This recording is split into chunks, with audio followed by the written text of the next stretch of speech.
ये दाढ़ियां ये तिलकधारियां नहीं चलती, हमारे अहद में मक्कारियां नहीं चलती।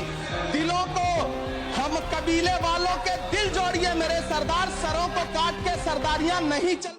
As a structured mechanism, Shri Imran Pratapgadi demand to restart UPSC Residential Coaching Center at Hajj House, Mumbai.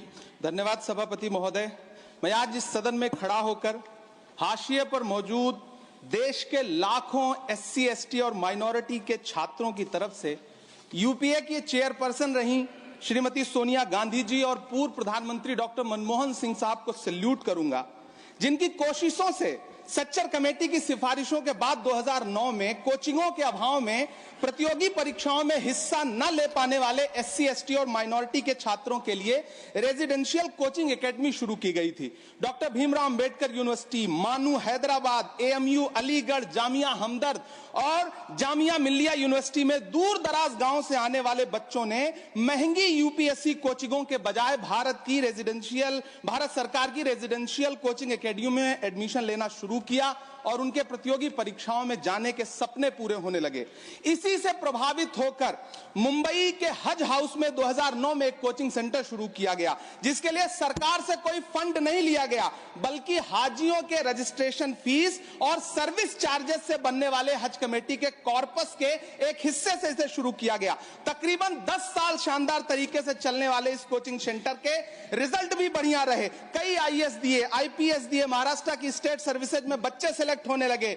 फिर आया कोविड, पहले सीटें घटाई गईं और फिर तत्कालीन अल्पसंख्यक मंत्री महोदया को मौका मिला और उन्होंने 2023 में इस कोचिंग सेंटर को बंद कर दिया। वो सैकड़ों छात्र जो हर साल इस कोचिंग सेंटर से फायदा उठा रहे थे, एक झटके में उनके सपने चकनाचूर कर दिए गए। सभापति महोदय, मैं जब देश के प्रधानमंत्री को प्रोटोकॉल तोड़ के कतर के अमीर शेख तमीम को रिसीव करते हुए देखता हूं, जब मैं सऊदी के क्राउन प्रिंस मोहम्मद सलमान को प्रधानमंत्री जी को गले लगाते हुए देखता हूं, तो सोचता हूं कि काश प्रधानमंत्री जी अपने देश के गरीब भारतीय मोहम्मद सलमान और मोहम्मद तमीम को इसी तरह अपने पन का एहसास दिला पाते। कभी मैं जब प्रधानमंत्री जी को शेख हसीना जी को प्रोटोकॉल तोड़ के रिसीव करते देखता हूं, तो मैं सोचता हूं कि कभी प्रधानमंत्री जी अपने देश की बेटी बिल्किस को भी इसी तरह से अपने पन का एहसास दिला पाते। कभी कैब भोपाली ने कहा था, ये दाढ़ियां ये तिलकधारियां नहीं चलती, हमारे अहद में मक्कारियां नहीं चलती।